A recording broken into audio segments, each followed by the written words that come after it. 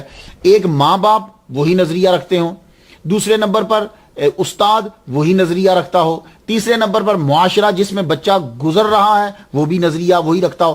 تین کے نظریے جب ملتے ہیں تو بچہ جو ہے وہ صحیح ہو سکتا ہے۔ ان تینوں میں کوئی ایک بھی خراب ہوگا تو بچہ جو ہے وہ اس طرح پرورش نہیں پا سکے گا جیسے آپ چاہتے ہو۔ دیکھو، اگر ماں باپ مسلمان نہیں ہے، استاد مسلمان ہے، معاشرہ جو ہے وہ کوئی اور ہے، تو بھی خرابی کہیں نہ کہیں ہو جائے گی۔ تو تینوں کا ایک ہی نظریے کا حامل ہونا ضروری ہوتا ہے۔ تو اس لیے آپ اپنے بچوں کا بڑا دھیان دیا کریں، کسی بھی مذہب سے آپ تعلق رکھتے ہو، رسم و روایات کا برقرار رکھنا ضروری ہے۔ خیر، یہ ایک سماجی سی گفتگو کی ہے۔ تو سیکری میں جب آپ گئے تو یہ تو قرآن تو آپ نے حفظ کر لیا، ویسے بھی آپ صوفیہ سلسلے خاندان سے تعلق رکھتے تھے۔ جب آپ ذرا بلوغت کو کراس کیا آپ نے، تو ایک دن اپنے بھائی سے کہنے لگے، شیخ موسیٰ سے کہنے لگے، بھائی میں جا کر پڑھنا چاہتا ہوں اور مزید پڑھنا چاہتا ہوں، میں علم حاصل کرنا چاہتا ہوں۔ تو شیخ موسیٰ فاروقی رحمۃ اللہ علیہ رو پڑے، کہنے لگے، میں نے تمہیں بیٹوں کی طرح پالا ہے، میرا بیٹا کوئی نہیں ہے۔ ساری محبتوں کا مرکز تھے وہ شیخ موسیٰ، سربراہ کی محبت، بڑے بھائی کی محبت، باپ کی محبت، یہ ساری محبتیں جمع ہو گئی تھی، تو آپ نے بڑے پیار سے پالا۔ تو آپ کی آنکھوں میں بھی آنسو آ گئے، کہنے لگے، نہیں مجھے جانا ہے، میں لیکن جاتے ہوئے تمہیں دعا دے جاتا ہوں، آپ فکر نہ کرو، میرے لیے رو مت، میں جاؤں گا، اللہ تعالیٰ آپ کو بیٹا عطا فرمائے گا۔ اور یہ آپ کی دعا تھی، اللہ تعالیٰ نے واقعی ہی بیٹا عطا کیا، اور یہ آپ کی کرامت تھی۔ تو آپ وہاں سے چل پڑے۔ وہاں سے جب آپ چلے تو پھر کیا ہوا، آپ وہاں سے سیدھا سرہند آئے۔ سرہند آج کل مجدد الفسانی، اللہ اکبر جل شانہ، مجدد الفسانی کا عرس جاری ہے، پاکستان سے بھی لوگ گئے ہیں، آپ بھی آئے ہیں، وہاں سے سارے جاتے ہیں، ان کے در پر بھی سب جاتے ہیں لوگ۔ اس کو انڈیا والے اچھا پروناؤنس کرتے ہیں، سرہند، اور ہم جو یہ پنجاب والے ہیں یہ سرہند شریف بولتے ہیں، سرہند۔ تو خیر جو بھی اڈاپٹ کر لیا جائے وہ صحیح ہوتا ہے ان کے نزدیک، اگر اپوزٹ میں کوئی اور لفظ نہیں آ رہا۔ تو یہ سرہند جو ہے، آپ یہاں چلے گئے سرہند کے اندر۔ یہ سرہند جو ہے یہ ملک انڈیا کی ریاست پنجاب کے ضلع فتح گڑھ کا شہر ہے۔ آپ یہاں آئے، یہاں آ کر آپ نے ملک العلماء حضرت علامہ مولانا شیخ مجد الدین رحمۃ اللہ علیہ کے حلقہ میں شامل ہو گئے۔ اس وقت ان کا توتی بولتا تھا، بہت بڑے علامہ تھے یہ۔ آپ ان کے درس میں شامل ہو گئے اور وہاں پڑھنے لگے۔ اور جب آپ مدرسے میں داخل ہوئے تو لوگ شیخ سلیم چشتی رحمۃ اللہ کو، اسٹوڈنٹس اور استاد، بڑے غور سے دیکھنے لگے۔ جب بچے کے اندر کوئی ایک ڈفرینٹ سی چیز ہوتی ہے اسٹوڈنٹ کے اندر، تو تب بڑے غور سے دیکھتے ہیں۔ اگر کوئی بچہ ہائی اسکول، بڑے اسکول کے اندر تیل لگا کے سر کو چلا جائے تو سارے ہنسنے لگ جاتے ہیں۔ کوئی سیدھا چیر کسی نے نکال لیا، بڑے دھیان سے دیکھنے لگ جاتے ہیں۔ اگر کوئی ٹوپی یا پگڑی پہن کر آ گیا، اب میں جب کالج جاتا تھا تو پگڑی سمیت جاتا تھا، تو سارے دیکھتے تھے۔ تو شیخ سلیم چشتی رحمۃ اللہ علیہ مدرسہ میں جب گئے، یہ مدرسہ ہی نہیں، جب سے آپ جوان ہوئے تھے آپ مجاہدوں والا ڈریس پہنتے تھے، اور کوئی ڈریس آپ پہنتے ہی نہیں تھے۔ یعنی جو لوگ وار کرتے تھے مسلمان، تو جو ان کا ڈریس ہوتا تھا وہی آپ پہنتے، وہی ڈریس پہن کر آپ سوتے تھے، وہی ڈریس پہن کر آپ چلتے تھے۔ آپ کی عادت مبارکہ یہی تھی۔ تو سارے دیکھ کر آپ کو حیران ہونے لگے، تو آپ نے یہ ڈریس کافی عرصے تک یہ پہنے رکھا۔ تو آپ جہاد والا لباس جو ہے وہ ہمہ وقت پہنے رکھتے، یہاں آ کر آپ نے ذوق شوق کو اور بڑھایا۔ یہ یہاں آ کر آپ نے قرآن، حدیث، فقہ، ساری چیزوں کو پڑھا، علوم ظاہریہ کی تکمیل کی۔ اور لیکن آپ یہ جو پڑھائی کرتے تھے، اس کے ساتھ ساتھ آپ ایک مزار پہ بھی جایا کرتے تھے۔ اب اس کا پروننسیشن صحیح تو وہی جانیں گے جو وہاں رہتے ہیں، بدھالی قصبہ ہے، کہتے ہیں کہ وہاں جاتے تھے۔ وہاں بدر الدین یا زین الدین ایک بزرگ تھے، ان کی قبر پر بیٹھ کر مراقبہ کیا کرتے تھے۔ اور یہ بڑا ضروری ہوتا ہے۔ یہ جتنے مذہبی لوگ ہیں، آپ میری تقریر جب سنو، اگر آپ پڑھ رہے ہو تو میری بھی یہ عادت تھی، میں جب جامعہ نعیمیہ میں پڑھا کرتا تھا تو جامعہ نعیمیہ کا گیٹ کراس کر کے گیٹ سے نکل کے سڑک کراس کریں تو سامنے نظام الدین، ان کا نام بھی نظام الدین اولیاء ہے، میں ان کے مزار پہ جایا کرتا تھا، وہاں میں وظیفہ سارا جا کے وہاں پڑھا کرتا تھا، میری عادت رہی۔ تو یہ بزرگوں کے پاس رہنا، پھر یہ ہوتا ہے کہ ان کی نظر رہتی ہے، آدمی برائیوں سے بچتا رہتا ہے۔ یہ بات یاد رکھیے گا، یہ کوئی شرک نہیں ہوتا، آدمی برائیوں سے بچتا رہتا ہے، اس کا دھیان رہتا ہے ان کی طرف۔ آپ وہاں جایا کرتے تھے اور ان کی قبر پر بیٹھ کے مراقبہ کیا کرتے تھے۔ جب آپ نے پورا پڑھ لیا، قرآن، حدیث، فقہ، یہ ساری چیزیں آپ نے پڑھ لی، پڑھنے کے بعد اب آپ نے کیا کیا کہ اب آپ جیسے اولیاء کرام کا طریقہ ہے، سارے اولیاء کرام پڑھنے کے بعد پھر سیر و سیاحت کرتے ہیں۔ سیر و سیاحت سے ان کے دو جو ہے نا وہ مقصد ہوتے ہیں۔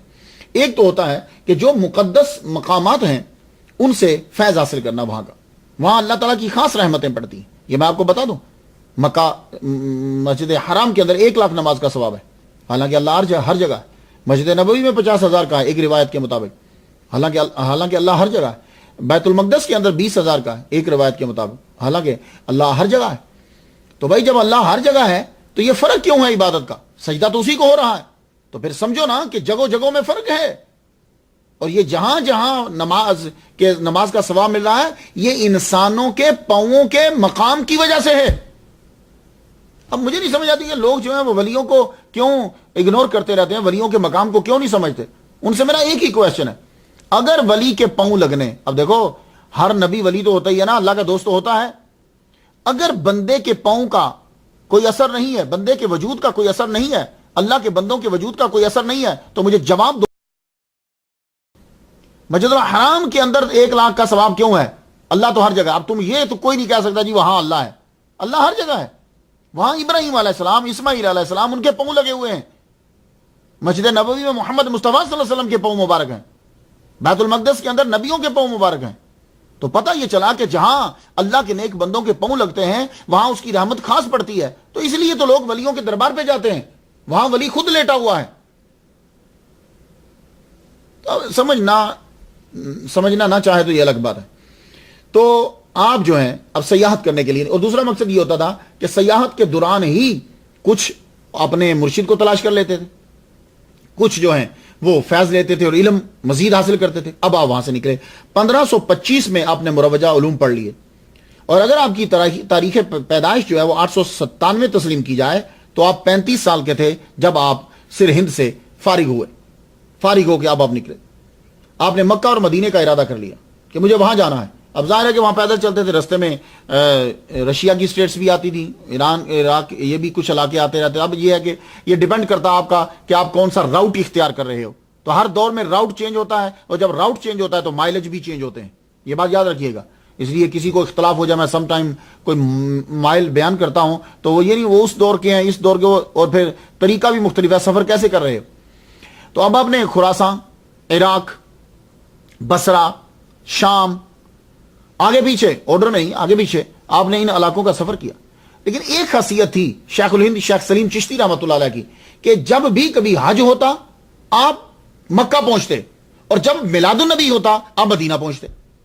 اب اس کے اندر آپ کی کرامت بھی آپ کہہ لیں، اور آپ کا محبت اور شوق بھی آپ کا سمجھ لیجئے.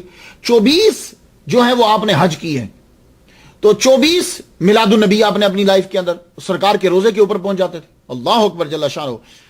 تو اسی سفر کے دوران آپ کو اپنے مرشد بھی مل گئے، قطب العارفین حضرت شیخ ابراہیم چشتی رحمۃ اللہ علیہ. یہ 6 واسطوں سے حضرت فضیل بن عیاض جس سے کے مرید ہیں اور ان سے فیض یافتہ ہیں. انہوں نے آپ کو خلافت دی اور فرمایا جاؤ تم قلب سلیمانی پر ہو، حضرت سلیمان علیہ السلام کے قلب پر ہو. کیا مطلب؟ کہ تمہیں کشف دیا، جن تمہارے انڈر کی ہے. ہر ولی کسی نہ کسی نبی کے قلب پر ہوتا ہے، اور یہ شیخ الہند شیخ سلیم چشتی رحمۃ اللہ علیہ جو ہیں یہ قلب سلیمانی پر ہیں، سلیمان علیہ السلام کے قلب. کیا مطلب؟ ان کے بس کشف بہت زیادہ تھا، جن ان کے اندر تھے، پریاں ان کے اندر تھی. اچھی جن جو ہوتی ہیں نا فیمیل، ان کو پریاں بولتے ہیں، اور جو بری ہوتی ہیں انہیں چڑیل بول دیتے ہیں.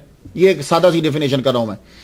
تو آپ کو، اور دولت، جاؤ، کیونکہ حضرت سلیمان علیہ السلام بھی بہت امیر تھے، جاؤ. اب حضرت سلیمان علیہ السلام کے قلب پر آپ نے کہا میں تمہیں اجازت دیتا ہوں. اللہ اکبر. 10 سال کا عرصہ آپ نے مکہ اور مدینہ میں گزارا. یہ آپ کا پہلا ٹرپ ہے کہ جو آپ نے ظاہری علم حاصل کرنے کے بعد آپ سر ہند سے روانہ ہوتے ہیں. اس کے بعد پھر آپ واپس آئے. جب آپ واپس آئے تو اسی راؤٹ کو اختیار کرتے کرتے آپ سیکری پہنچے سیدھا. یہ سیکری اس دور میں بھی ابھی بھی یہ ترقی یافتہ نہیں تھا. جھاڑیاں تھی، پہاڑی تھی، غار تھی، یہ چیزیں تھی، اتنے مکانات بھی نہیں تھے، لیکن لوگ وہاں رہتے تھے. یہ سیکری ایک پہاڑی ویران علاقہ تھا. آپ نے غار میں چلنا شروع کر دیا. سخت سردی پڑتی، کوسانی علاقہ، پہاڑی علاقے کے اوپر آپ کو پتا ہے کہ سردی جو ہے وہ زیادہ پڑتی ہے. تو آپ وہاں ایک غار، اسی غار کے اندر جو ہے وہ چلا کرتے. اب آپ نے وہ جہاد والا لباس جو ہے وہ اتار دیا. سخت شدید سردی کے اندر آپ ململ کا پتلا جو ہے بری ململ کا جو ہے وہ کرتا پہنتے. اب آپ نے وصال کے روزے رکھنے شروع کر دیے. کم از کم جو آپ افطار کرتے وہ 7 دن کے بعد آپ کرتے. اور افطار روزہ جو آپ کرتے شیخ سلیم چشتی رحمۃ اللہ علیہ تربوز کا کچھ حصہ لے لیتے. میں نے آپ کی سوانح عمری کے اندر میں یہ پڑھتا ہوں کہ آپ جو ہیں وہ زیادہ تر سبزیاں یا زیادہ تر آپ ٹھنڈی چیز جو ہے وہ استعمال کرتے تھے. ایون کہ جب آپ پانی بھی استعمال کرتے تھے تو پانی کسی کو یہ نہیں کہا کرتے تھے کہ پانی گرم کر کے لاؤ, پانی ٹھنڈا استعمال کرتے تھے. اور آپ نے روزانہ غسل بھی کرنا ہوتا تھا, ٹھنڈے پانی سے آپ وضو فرماتے تھے. اب آپ جب چلا کرنے لگے, اللہ اکبر جل شانہ, وہاں آپ نے خانقاہ جو ہے وہ بنائی.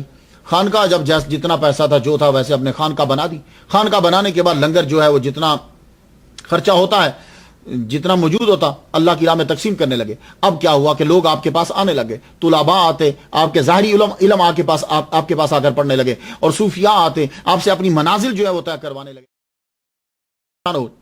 لوگوں کو کھانا مل رہا ہے, لوگوں کو تعلیم مل رہی ہے. سیکری سے یہ شہرت نکل کر دہلی, آگرہ تک پہنچی, اور آپ کے علم کا جو ہے وہ توتی بولنے لگے. لوگ آتے, آپ ان کو علم ظاہری اور علم باطنی جو ہے دونوں عطا فرماتے. طلباء علم میں بڑھتے, صوفیاء منازل طے کرتے. خانقاہ سیکری ہر خاص و عام کی توجہ کا مرکز بن گئی.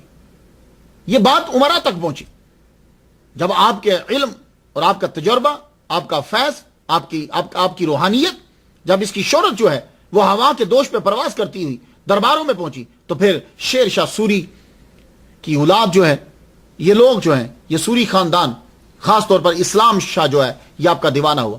یہ کبھی آپ نے شیر شاہ سوری کا نام تو سنا؟ سوری, یہ سوری کیا ہوتا ہے مختلف زبان کے اندر؟ یہ اصل میں پشتو زبان کا لفظ ہے یہ, کیونکہ یہ خود پٹھان تھے. یہ سور, اس کے آگے یہ نسبتی, سور کہتے ہیں ریڈ کلر کو, ریڈ سرن, تو سوری, تو یہ ان کے ساتھ لگتا ہے, یہ پشتو زبان کا لفظ. کے بعد جب اسلام شاہ, یہ اسلام شاہ کا اصل نام جو ہے وہ جلال خان سوری تھا. یہ جلال خان سوری جو ہے یہ ذرا اخلاق کا اچھا تھا, اسے عمرا بھی پسند کرتے تھے, درباری بھی, ابا بھی اسے پسند کرتے. تو ابا اپنی زندگی کے اندر ہی جلال خان کو, جس نے بعد میں اپنا نام اسلام شاہ جو ہے استعمال کیا, اس کو بادشاہ بنا کے وہ چلا گیا. جب شیر شاہ سوری کا وصال ہوا تو اس کے بڑے بھائی عادل خان نے بغاوت کر دی. عادل شاہ نے بغاوت کر دی. اس نے کہا کہ میں اس کو اپنا سلطان کنگ تسلیم نہیں کرتا. اب اسلام شاہ جو ہے اس وقت آگرے میں تھا. اسلام شاہ کو جب پتا چلا کہ عادل خان جو ہے اس کے قریبی فوج جمع ہو گئی ہے, اب وہ میرے اوپر حملہ کرنا چاہتا ہے, تو اسلام شاہ نے آگرہ سے اپنا خاص نمائندہ شیخ الہند شیخ سلیم چشتی رحمۃ اللہ علیہ کے خانقاہ میں بھیجا کہ آپ میرے لیے دعا فرمائیں. تو شیخ سلیم چشتی رحمۃ اللہ علیہ نے پھر اسلام شاہ سوری کے لیے جو ہے وہ دعا کی. دعا کرنے کے بعد آپ نے اس کو کہا کہ جاؤ اسلام شاہ سے یہ کہہ دو کہ آگرہ میں جنگ ہوگی, ہونے دو, تم اپنے گھوڑے پر بیٹھ کر جب باہر نکلو گے ایک راؤنڈ لگانا, اور جب تم راؤنڈ لگاؤ گے تو پھر تم وہ جو فوج عادل خان کے ساتھ ملی ہوئی ہے وہ تمہارے ساتھ مل جائے گی. تو جو عادل شاہ نے اپنے بھائی اسلام شاہ کے اوپر جب حملہ کر دیا, تو جنگ جب شروع ہونے لگی تو اسلام شاہ نے ان کی ہدایت پر عمل کرتے ہوئے اپنے گھوڑے پر بیٹھ کر, اب جب اس نے راؤنڈ لگایا تو عادل شاہ کی فوج میں سے لوگ نکل کر اسلام شاہ کے ساتھ شامل ہو گئے. اب جب شامل ہوئے تو ولی کامل کی بات سچ ثابت ہوئی اور اس کو فتح نصیب ہوئی. اب جب فتح ہوئی تو اور شیخ سلیم چشتی رحمۃ اللہ علیہ کی شہرت جو ہے وہ اور آگے پھیلی. اب تو عمرا بھی آپ کے دربار پر آنے لگے, خانقاہ کو عروج مل گیا. اب خانقاہ کے اندر لنگر زیادہ تعداد میں پکنے لگا, طلباء زیادہ تعداد میں آنے لگے, صوفیاء کرام زیادہ رہنے لگے, خانقاہ جو ہے وہ آباد ہوگی. لیکن ولی کے سلسلے میں کوئی فرق نہیں پڑا. آپ کا رہن سہن وہی بریک کپڑا, اور وہی 7-7 8-8 دن, اور بعض اوقات تو 3-3 4-4 ماہ تک شیخ سلیم چشتی رحمۃ اللہ علیہ کچھ بھی نہ کھاتے, عبادت کرتے رہتے. لیکن ایک بات یاد رکھیے گا, اکثر ہم لفظ استعمال کرتے ہیں جی وہ چلے میں بیٹھ گئے, تو یہ چلے میں جو بیٹھتے ہیں تو بیچ میں وقفہ بھی ہوتا تھا. اب چلے کی کئی اقسام ہوتی ہیں, کچھ اوقات بھی ہوتے ہیں, کچھ ایسا ہوتا ہے کہ بالکل کسی سے نہیں ملنا, کچھ ہوتا ہے کہ کچھ وقت مقرر ہوتا ہے, اس کے بعد آپ تبلیغ کر سکتے ہو. تو اولیاء کرام ایسا کرتے تھے کہ تبلیغ اور تربیت کے لیے, کیونکہ وہ بھی تو دین ہی ہے, اس کے لیے نکلتے, نماز کے لیے جو ہے اولیاء کرام جو ہے وہ نکلتے تھے. تو یہ سلسلہ جاری رہتا تھا. تو آپ پڑھانے کے لیے بھی باہر نکلتے. اللہ اکبر جل شانہ, آپ کے عقیدت مندوں کی تعداد جو ہے وہ تعداد بڑھنے لگی. اللہ اپنے بندوں کی شان کو خود بڑھاتا ہے, اور اس کا کوئی نہ کوئی وہ طریقہ بنا دیتا ہے, کوئی سبب بنا دیتا ہے. اس کی دعا قبول ہو گئی, اس کی بات پوری ہو گئی, بادشاہوں کو اس کے دربار پہ جھکا دیا. اللہ اکبر, اس کی موج ہے, وہ کسی کو بھی. اللہم مالک الملک تؤتی الملک من تشاء, اللہم مالک الملک تؤتی الملک من تشاء وتنزع الملک ممن تشاء وتعز من تشاء وتذل من تشاء بیدک الخیر انک علی کل شیء قدیر. وتعز من تشاء وتذل من تشاء بیدک الخیر انک علی کل شیء قدیر. ہر شے اس کے قبضہ قدرت میں ہے, وہ جسے چاہے عزت دے, جسے چاہے وہ ذلت دے دے, ملک چھین لے, ملک عطا کر دے. اللہ اکبر جل شانہ. تو وہ سبب بناتا ہے پھر اپنے نیک بندے کو, اس کی شہرت ہو جاتی.